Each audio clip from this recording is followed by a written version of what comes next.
what I'm stating. Russia. Okay, so American State Department and the American media, for the most part, have claimed that the Russian drones that are being used are being delivered to Russia from Iran.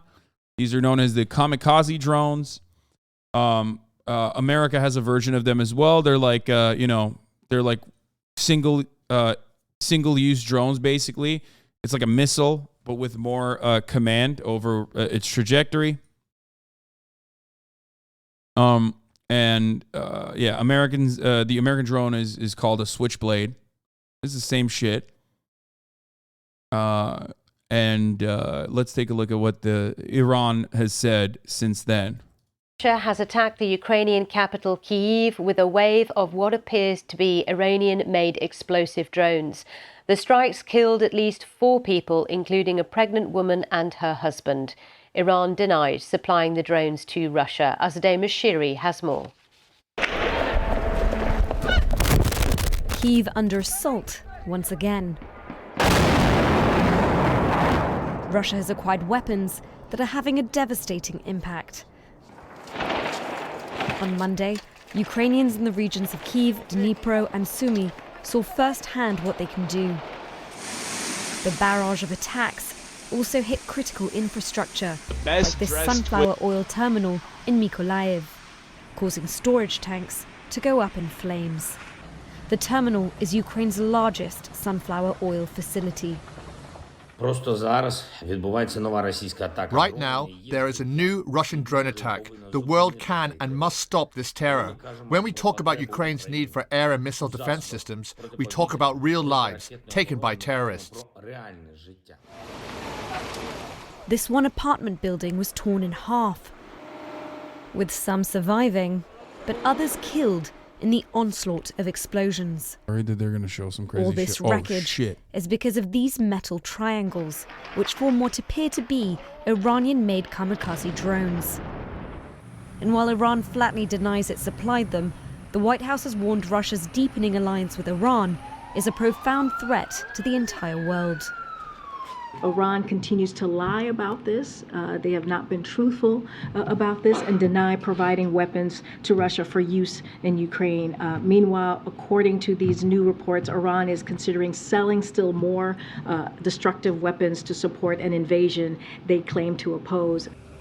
The EU is now gathering evidence and preparing to respond with punitive measures, with the United States, the United Kingdom and France warning Iran's actions violate UN sanctions. That means Iran could now face consequences for violence both abroad and at home. HasanAbi, BBC News. Well, let's go live to the capital now and speak to our correspondent there, Hugo Bishega. Good morning, Hugo. So another day of destruction in the capital, more civilians killed. Talk us through the mood there this morning. Good morning, Sally. So yes, more destruction, and I think now the fear is that these drones are going to be used by Russia to attack cities across the country. We saw yesterday a residential building was hit, 4 people were killed, including a pregnant woman. Her black and white picture has been widely shared on social media here, so she's become one of the faces of the tragedy here yesterday. And I think what we're hearing from the Ukrainians is that they're calling for sanctions to be imposed on Iran because of the delivery of these so-called kamikaze attack drones to... Yeah, no, I think what more sanctions can you do on Iran? Like, I don't even know. What should it, like, the next step is just like, I guess, just straight fucking nuking Iran. You know what I mean? Like, what are you going to do?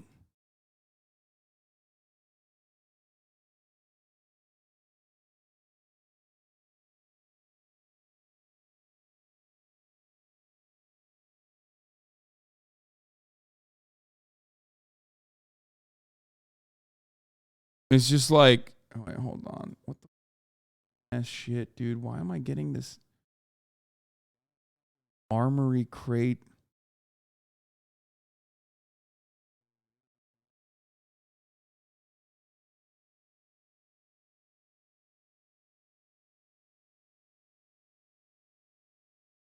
Anyway, sorry.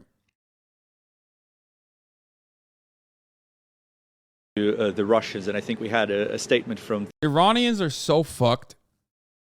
Okay, they're so fucked. They're fucked by their own government that's like psychotic, fundamentalist, okay, doing horrible shit, killing protesters and whatnot, 347 plus. And then they're also double fucked by the global, global leaders that refuse to fucking actually end up helping Iran and continue adding additional stress onto Iranian existence with sanctions. They don't know what the fuck to do. Like what are Iranian people supposed to do in this situation? Like what? They have no say in the matter. They can't even get the government to stop fucking beating the shit out of and killing protesters. It's so awful. The U.S. State Department yesterday saying that Iran's supply of those drones to Russia violates UN sanctions that ban Iranian transfers of certain. Well, the USA can remove Iran from the fucking existence in a matter of hours. What the fuck are you talking about? What? This is your take? That's your take, man? The United States could just glass Iran? Just the least bloodthirsty Amerifat, dude. Look at that. Just least bloodthirsty Amerifat-brained idiot, okay? Least genocidal, bloodthirsty American. Military technologies. The Ukrainians are saying that hundreds of these drones have been provided by... Listen, bro, I'm glassing Iran, but I'm doing it in a fucking progressive way, okay? We're doing it for the women of Iran, okay? We're doing it for Masa Amini. That's the way to do it. It's just like, if you want to fucking liberate Iran, you just got to kill every single Iranian. You know what I'm saying? But you're doing it in a gay way. You don't understand. I'm doing it for LGBT rights. I'm doing it for the women. I'm doing it for the feminism. We're going to make sure that the fucking nuclear bomb that we drop on Iran is being deployed by, a female operator, okay? That's how we do it. By Iran to Russia. We saw the destruction they can cause. And yesterday night, there were reports that more drones were flying here over the region of Kyiv. There were no reports of locations of targets being hit. But again, it shows how tense the situation is with the use by Russia of these drones and by those attacks that have been happening across the country. Yeah, of course, Iran denying supplying the drones. So that conversation continues. But in terms of President Zelensky, again, he's using this as an opportunity to call. The only silver lining in this situation, which is like insanely fucked, obviously, but the only silver lining of the situation is that I guess it's not. I guess it's like an indication. It kind of shows that like their missile stocks are depleting a little bit, but that's also kind of creating a scenario where they're completely willing to just blow up civilian territory, you know? So I don't know. I mean, there is no real silver lining in the situation. 14 Ukrainian civilians have died in the West. Analysts have been saying that since the start. I know. I don't know. And even if it is true, it still doesn't matter because, like, even if it is true, it still doesn't matter because, like, if their entire missile system is depleted, then they will use bigger bombs. For more arms and more supply. U.S. weapons in Yemen, by the way? Yeah, of course. Of course, when American and Western fucking broadcasters criticize Iran or criticize Russia, they're literally just mad. They're literally just mad that other countries are doing what they do on a regular basis. Okay, come on. That's obvious. That much is clear. Like, yes, of course, America does this exact same thing all around the fucking planet, and they do it very brazenly. They do it in Yemen, okay? They're more so mad that they're like someone else is biting their fucking flow, okay? Bar for bar, verbatim. It's just like straight up. That is the case. Eyes from allies in the West.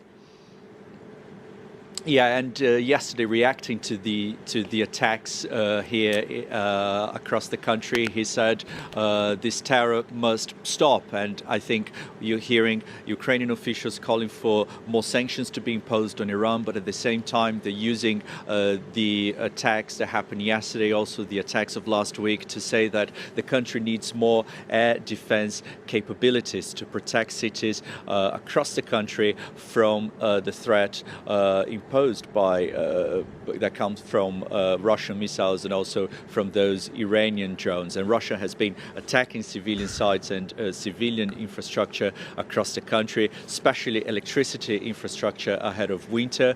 And the Ukrainians are saying that this is part of the strategy to inflict pain on civilians, even in places like Kyiv, Lviv, cities away from the front line. So I think this is the message that has been coming out from Ukrainian officials. They want more help to protect cities from the threat that is coming from the sky. Okay, again, thank you. Hugo Bishega in Kyiv for us. Anyway, here's a retired general doing the fucking, Monday morning quarterbacking. Isn't that what it's called? Backseat quarterbacking on what is going on in Ukraine. Retired U.S. Army Brigadier General Steve Anderson joins us now. So good to have you with us, General. Let's first start.